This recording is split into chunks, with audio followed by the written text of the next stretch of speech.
ಅಣ್ಣ ಎಲ್ಲಿಂದ ಬಂದಿದ್ದೀರಾ? ನಾ ಕುಣಿಗಲ್ಲಿಂದ ಬಂದಿದ್ದೇನೆ. ಏನು ಬಂದಿರೋದು ಇವತ್ತು? ಹೊಸ ವರ್ಷಕ್ಕೆ ಎಮ್ ಜಿ ರೋಡಲ್ಲಿ ಎಂಜಾಯ್ ಮಾಡೋಣ. ಇನ್ನು ಬರೋ ವರ್ಷ ಇರ್ತೀವೋ ಇರಲ್ವೋ ಅದು ದೇವ್ರ ಇಷ್ಟ. ಅದಕ್ಕೆ ಇದೊಂದು ಸರಿ 63 ವರ್ಷ ಆಗಿದೆ.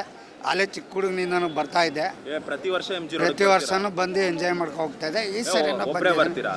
ನಾವು ಒಬ್ಬರೇ ಫ್ರೆಂಡ್ಸ್, ಯಾರಿಗೂ ಕರ್ಕೊಂಬರಲ್ಲ? ಮನೆಯವ್ರು ಯಾರು ಕರ್ಕೊಂಬ. ಯಾಕೆ? ಅವರೆಲ್ಲ ಏನಕ್ಕೆ ಜನ ಗಲಾಟೆಲಿ ಅಂತ ಕರ್ಕೊಂಬರಲ್ಲ. ಜನ ಗಲಾಟೆನಾ ಅಥವಾ ನೀವು ಎಂಜಾಯ್ ಮಾಡೋಕ್ಕಾಗಲ್ಲ? ಎಂಜಾಯ್ ಮಾಡೋಕ್ಕಂತಲ್ಲ, ಅವ್ರ ಸಂಸಾರ ಯಾರನ್ನೂ ಕರ್ಕೊಂಬರ್ಬಾರ್ದು ಎಮ್ ಜಿ ರೋಡ್ಗೆ. ಆದರೆ ನಾವು ಯಾರನ್ನೂ ಕರ್ಕೊಂಬರ್ಬಾರ್ದು, ನೀವು ಮಾತ್ರ ಬರ್ಬೋದು. ನಾವು ಬಂದು ರೌಂಡ್ ಹೊಡ್ಕೊಂಡು ಏನಂಗೆ ಎಲ್ಲ ಹುಡುಗರೆಲ್ಲ ನೋಡ್ಕೊಂಡು ಹುಡುಗಿರ್ನೆಲ್ಲ ಹುಡುಗಿರ್ನೆಲ್ಲ ಏನು ನೋಡ್ತೀರ, ಹುಡ್ದಾಗಿಂದ ನೋಡ್ತಾನೆ ಇರ್ತೀವಿ. ನೋಡಕ್ಕಂತಾನೆ ಬರೋದು? ನೋಡೋಕ್ಕೆ ಅಂತ ಎಂಜಾಯ್ ಮಾಡಕ್ಕೆ ಬಂದಿರೋದು ಅಷ್ಟೇ. ಎಂಜಾಯ್ ಮಾಡಕ್ಕೆ ಬಂದಿದ್ದೀರಾ? ಯಾರ್ಯಾರು ಬಂದಿದ್ದೀರಾ ನೀವೀಗ? ನಾವು ಕುಣಿಗಲ್ಲಿಂದ ಒಂದು 5 ಜನ 6 ಜನ ಫ್ರೆಂಡ್ಸ್. ಎಲ್ಲ ಅಂಕಲ್ಸೇನಾ?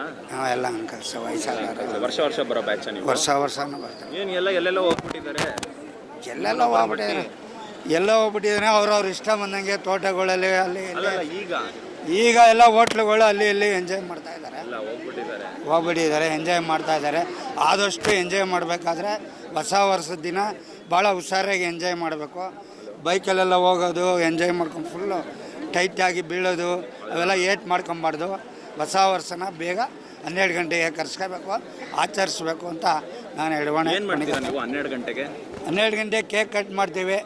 ಏನೋ ಮಾಮೂಲಿ ತಗೊಂಡಂಗೆ ಸ್ವಲ್ಪ ಡ್ರಿಂಕ್ಸ್ ತೊಗೊತೀವಿ, ಎಂಜಾಯ್ ಮಾಡ್ತೀವಿ, ಹೊಸ ವರ್ಷ ಮಾಡ್ಕೊತೀವಿ.